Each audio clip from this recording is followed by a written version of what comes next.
welcome back. We have two more sessions for you this afternoon. Just before we get started, just a reminder to use the Q&A function to ask questions throughout the session. I'm delighted to hand over to the founders of Amadis, Olivier Chavanot, Amadis CTO, and Emmanuel Hayden, Amadis CEO, a leader in payment software technology, with its software running on more than 10 million devices globally.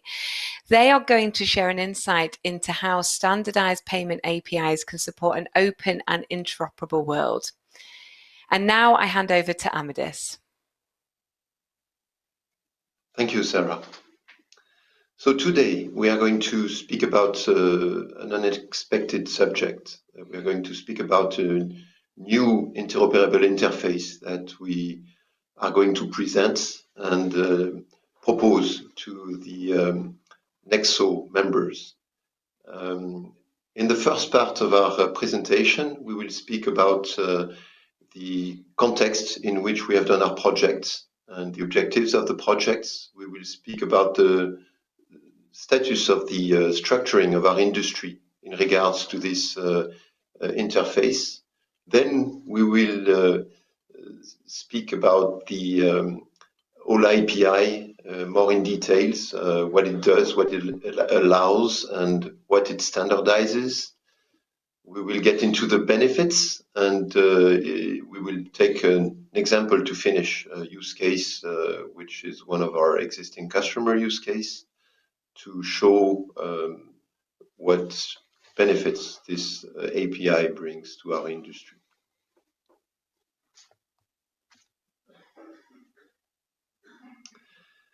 So why OLA? Amadis is proposing this new interface because there's this problem which is not well addressed yet in our industry. It's the interoperability of the different platforms on which we need to develop payment application software. Today, most projects have platform-specific implementations. And so what we are trying to address with this new API is to remove the technical dependencies, to allow for universal platform-independent software development, and also to reduce, in the end, implementation, time to market, risks, and costs. So really simplify the projects and reduce their complexity, as well as operational complexity. So why Amadis? We've been working in the past 15 years to implement platform abstract EMV level 2 technology that we have deployed worldwide. So we have about 10 million terminals using our technology, and that represents about 50 million kernels live today in the field. And this experience on developing platform abstract software, we are now using it to propose a new abstraction layer between the kernels which are implemented on these devices and the payment applications which are developed to connect to the POI environment. So it's really leveraging our experience and proposing a missing standard in our industry.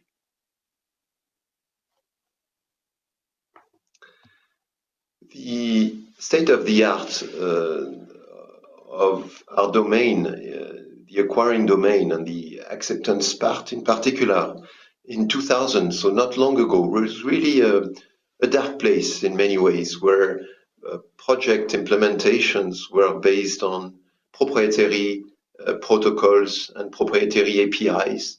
The interface with the save system was typically a proprietary interface, project specific. The acquire interface was often, and is still in many places, acquire specific. The interface with the TMS system is often also again specific to the provider of the terminal, and the SDKs and the platforms on which the payment application software were implemented were very specific and really only allowing to develop custom software for a specific platform. More recently, thanks to Nexo, we had the chance to have new interoperability protocols introduced and also standard payment application definition. And this is bringing key interoperability between the different, inside the ecosystem, between the different elements of this ecosystem. So the Nexo retailer provides full interoperability between the sale and payment domain. The acquirer protocol, Nexo acquirer, provides interoperability on the transaction path, and the TMS, Nexo TMS protocol also allows the management of different terminals from a common TMS system. Unfortunately, remains a key part of the ecosystem which is not standardized. That's the platform on which the payment applications are implemented. So today it's extremely difficult without this interoperability to have platform abstract software and to be able to have universal software implemented inside this ecosystem. That's why we have developed the OLA API, Open Level 2 API. So what is the relationship of this OLA API with the Nexo standards and with the Nexo organization? OLA interoperability interface is within the Nexo POI ecosystem.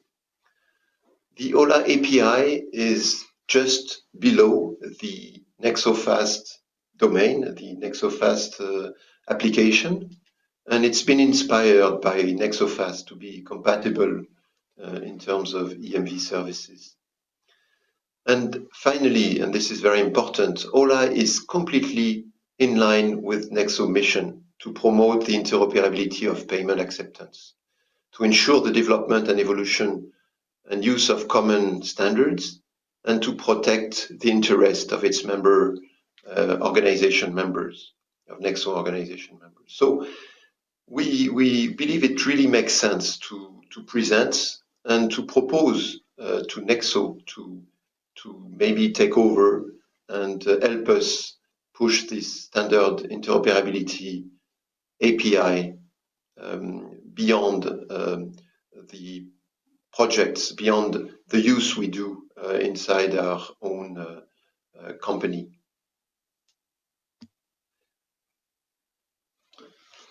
So more precision about OLA. So first of all, OLA is not a proposal to abstract platform services. When you develop a level 2 on the platform, you have to access to specific services such as cryptographic services to process the ODA, any peripherals to switch on, switch off a LED, or to display a message. So the OLA is totally outside of that scope. It's really a proposal to encapsulate what we used to call the level 2, also known as the card processing. So it's based on the EMV transaction flow. So the EMV behavior, starting from the application selection to and finishing by the cryptogram generation, basically. So as Emmanuel mentioned, the way we have worked on that project, we have started from the NexoFast specification to learn and to identify what are the services that would be required to support the kinematics of a NexoFast payment application. So based on our level 2 background, then we were able to shape and to polish these services we have identified during that process in order to propose an API that could be flexible enough to support any level 2 API that is proposed today by any device, basically. So today, we support the contact and the contactless processing, and it is available both on conventional terminal, the PCI PTS terminal, and also on the softPOS point of interactions, meaning that this API is available in C and in Java. So it could be integrated both from a C level and also in a Java level, if we consider the soft-POS environment, but also the emerging, what we call the smart POS, which basically are the conventional terminal that we know, but on Android platforms. And to make it short, the OLA proposes different group of services. A first group consisting in API calls that allows you to set the precondition of a transaction, so basically to set the configuration. You have a group of services to get the post condition, so to get any information that are required by the payment application to build up an acquire message right after the card processing flow. And you have also the two most important group of services, which are made of the application selection, which is very strategic, especially when we see EMV in a regional context, because as you know, different regions may have different way to select an EMV application onto a card. And finally, a group of services to trigger a payment, which is really the bootstrap to initiate the EMV flow.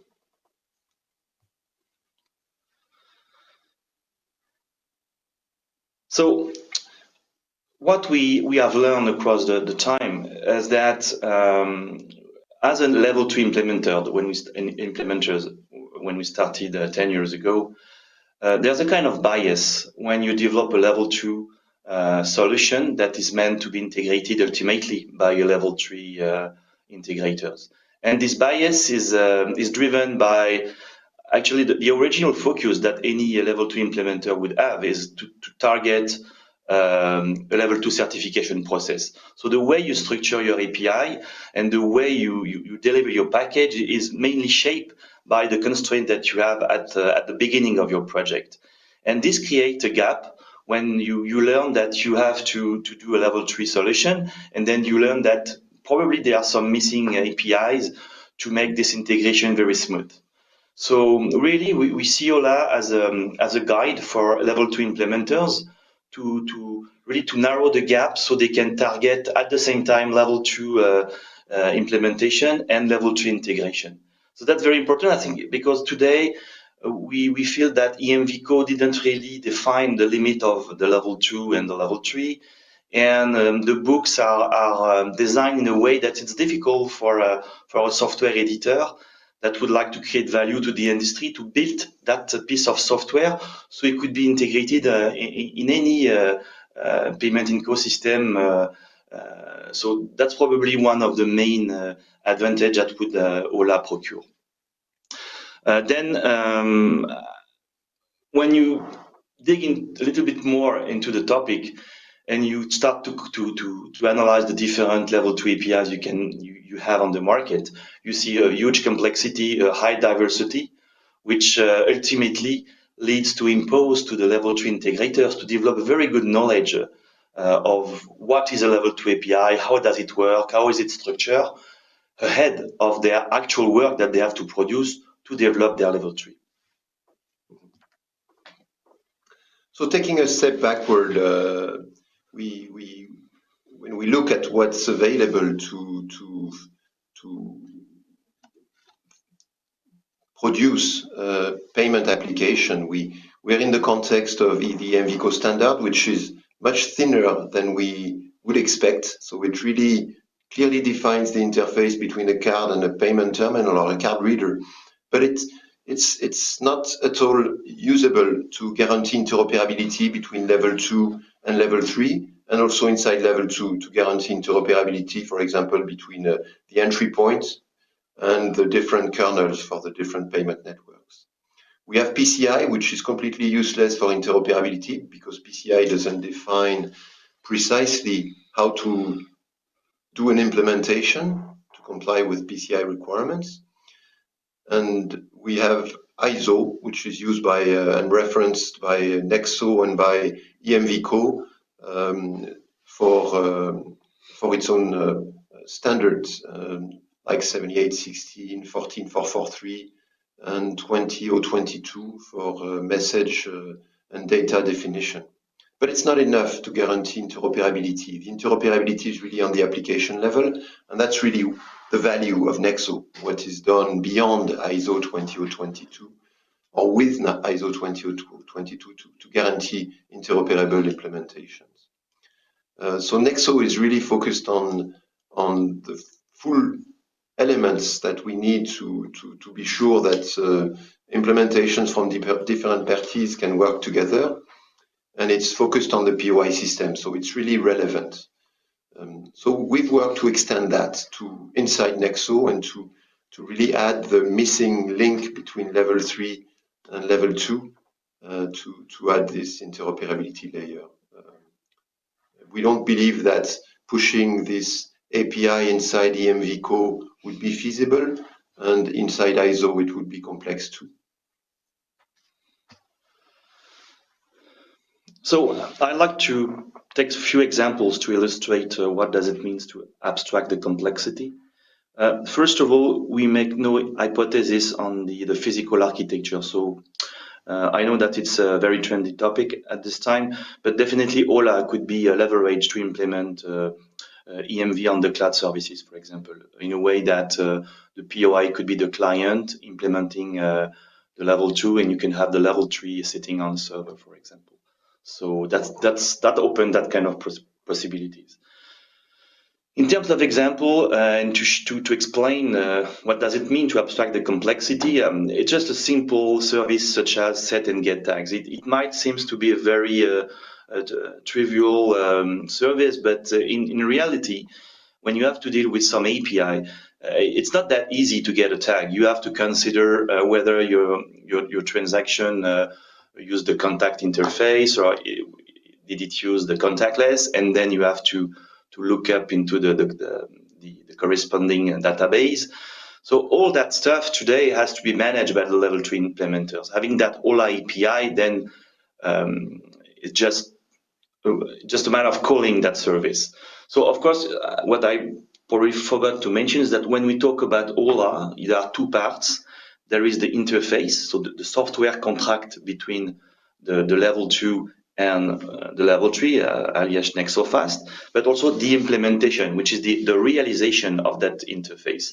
So of course, when you meet a new platform, you have to implement that specific implementation. So the level 3 don't have to care about all that kind of details. So set get tag is a good example where the implementation is going to realize how to fetch the tags, and then magically through an OLA service, the level 3 will, if the level 2 wants to get a tag, will systematically perform the same call, whatever the platform. This is the same for the selection. So the selection is a bit more complex EMV process. So you have through a list that has been built up by the level 2 and delivered to the level 3, you have to eventually propose to a cardholder to select an application, or through some rules, local rules or merchant rules, you have to select the application that you want to use for the payment. So you can really abstract all that complexity by proposing standard structure and a standard service. So again, the level 3 will have a systematic behavior, whatever the level 2 implementation. And then ultimately, probably the most complex part is related to the configuration. So the level 3 today needs really to, when there's no OLA, really needs to deal with the data model, the underlying data model that is used by the level 2 to run the dynamic. So, and the level 2 data model can be totally different from one stack to another. There could be a persistent model, there could be a transient model, there could be both, and you might need to start from the persistent model to build up in RAM the transient model. So all that complexity is also very long to apprehend for level 3 integrators. So that's another example to showing how OLA can help. So to complete that section, I'd like to also mention that OLA doesn't interfere into the level 2 certification process. So it's a pure software layer that is totally outside the scope of the level 2 process. So it's something that you can develop right after the level 2 without impacting the certification. As soon as the level 2 stack support some kind of Nexo fast prerequisite, such as dynamic configuration, for example. So that's why also OLA is important to consider at the very beginning of a level 2 process, so you can eventually adapt your level 2 if there are some concerns about this alignment on Nexo fast.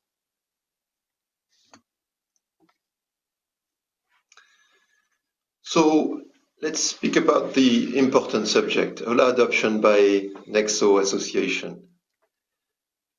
OLA interoperability interface, as we said before, is inside the Nexo POI ecosystem. So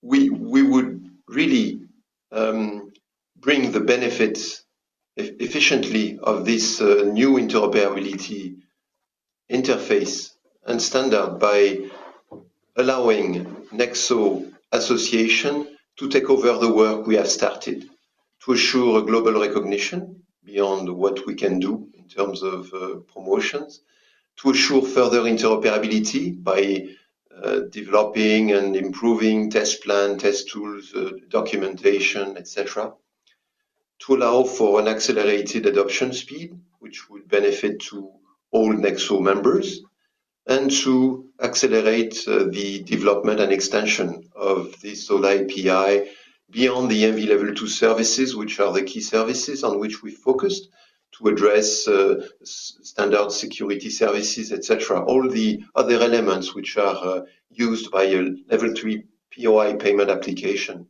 and which would greatly benefit from standardization.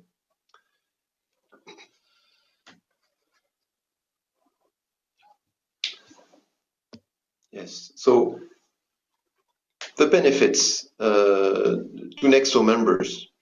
Some of the benefits to Nexo members. I think there are many, many benefits to different members. This platform allowed Amadis to implement a universal payment acceptance software, and to have this software we have deployed in the US and in Europe with our existing customers, OLA, on our first project starting this year. And we have already seen the benefits, so to different types of members. We have, for example, a common application that runs on SoftPOS platforms, and it also runs on traditional payment terminal. We have, by allowing platform interoperability, we can see the emergence of different companies providing payment software that are multi-platform.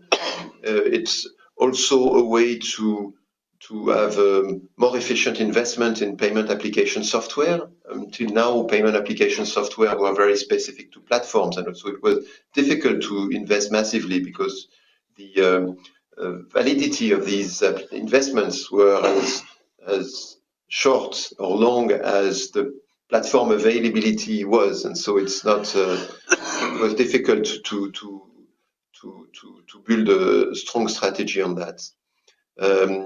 It should reduce by adding this interoperability level platform-specific certifications, and so it will reduce ultimately the number of infinite number of certifications we have to do every time we add a new platform on a project. And we mentioned that at the beginning, and I will repeat that probably in the next slide. I mean, it's an extremely efficient tool for the members to reduce on their project, implementation project, their time to market drastically, to reduce their risks, and also ultimately to reduce their cost and investment costs or certification costs, etc. And also reduce operational costs by operating one solution, whatever the platform or whatever the acceptance environment. Operational costs are greatly reduced for all members. And we know that introducing standards is also the best way to allow for new innovation in our domain, in the payment landscape. So we chose to take to show the benefits. We chose to take as use case one of our key customer in Europe, a large acquiring bank that needs to offer its services beyond its original country at a European scale, which wants to follow its international customers, tier 1 and tier 2 retailers, customer that wants to reduce its technical dependencies with the TMS platforms, the POI platforms, and wants to reduce its software and operational costs. So this customer, by adopting the OLA API that we proposed, can really now work with different OLA compatible platforms to push its global and universal software, also to offer differentiated solutions, and to really ultimately reduce its customer projects time to market and its internal time to market projects, and again reducing by extension the risks on the project and the costs of the project. So it's really a key element for this large acquirer to be able to be in better control of its acceptance software, to be able to better differentiate from competition, and to be able to reduce its operational costs and improve its flexibility, the capacity to push new options in its software to support new emerging payment schemes and functionalities, which is always difficult when you have platform-specific software and when you have custom integrations to do every time you need to implement a new functionality. So, and it's just one example. I mean, there are benefits for all parties in the for all members, whether they are emerging terminal manufacturers, whether they are payment solution implementers, software editors, whether they are service companies, etc., etc. So it's really a benefit for all parties. And I think it will be our conclusion for today. Thank you very much. Thank you both very much. We really appreciate you taking the time to go through this with us today. We've had a number of questions come through. I know we don't have too long for the Q&A session, so I'm going to start going through these and we'll try and get through as many as we can. The first question, are there other OLA options available in market? We are not aware of any similar initiative. So It took us a long time to build the experience needed to be able to abstract by working on with many different international terminal manufacturers. And we are not aware of any company with this mission we have to participate to the structuring of the industry. So because of our mission, I think we are where we are today, and we are in a position to propose this API, but I don't think there are any other alternative we have identified. Okay, perfect. Thank you. Where globally has OLA been successfully implemented? So it's been implemented in two main regions, in North America, in the US, on a large petroleum project. And it's been also implemented in Europe for a large acquiring bank. And it's used on all of our projects today, but really as large projects deployed, it's mainly been used, and the main benefit has been today for acquirers to be able to take over the control on their payment applications and to differentiate. So we have implementation projects now mostly in Europe and North America. Okay, perfect. No, thank you. Is there a list of level 2 and level 3 compatible components that work with the Amadis OLA, or is it truly universal? So yes, we have some platforms today. We have 4 platforms which support all API. So consumer phones, for example, any Android device, whether it's a consumer or prosumer, fully Android compatible device. We have partnered with different terminal manufacturers. So we work on, we have an OLA abstraction layer for AMP in North America. We have, which is based on Newland terminals. We have project with castles, we have project with packs, and we're working with other companies to help them implement this abstraction layer. So sometimes we do the implementation, sometimes we assist when the customers, terminal manufacturers want to do the abstraction layer implementation themselves. And we will have a longer list in the near future. Good. We look forward to seeing that. I know just another question, but with more regards to the Nexo side of things. How do you compare this to other APIs in the Nexo ecosystem? In the Nexo ecosystem, we mostly have interoperable protocols, so the 3 main protocols, and we don't have, to my knowledge, any other APIs. We have a specification that defines the payment application, Nexo Fast, but it doesn't define any API and interface. So there is no equivalent to our API. It's the first really API interface that would be part of Nexo's standard if we succeed in really having the interest of Nexo members. Okay, no, brilliant. Thank you for that. What is the business model for OLA? That's an interesting question.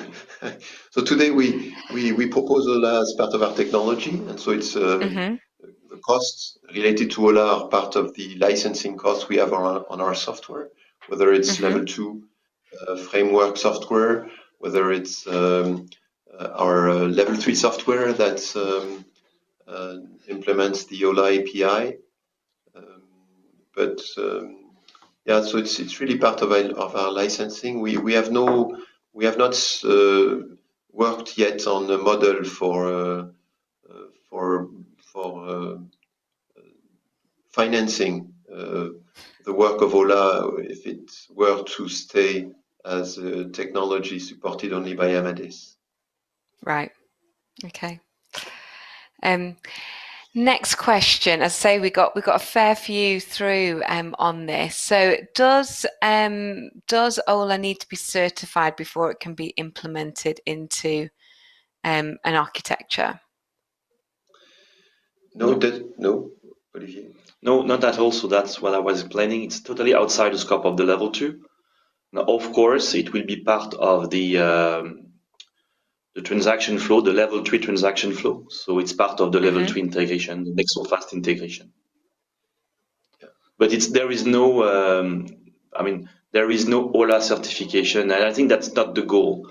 The goal is really it's a facilitating software component that again is meant to reduce the gap between a platform that pretend to be ready for a market, for a level 3 context, and the ultimate software that has to be developed to bring that platform onto the market. So today, any software, any vendor, any hardware manufacturer, or any software editor promoting a level 2 could take control of this OLA interface, implement it, test it, and then pretend that their software, their level 2 stack, is ready to go for an Nexo Fast integration, integrated by any other player in the market. So that's the purpose. Yeah. Of course, we have a process and tools to qualify our implementation. So to guarantee interoperability, we would benefit from having test plans and test Of tools course. to be able to test the different implementations on both the level 3 application side and the platform side.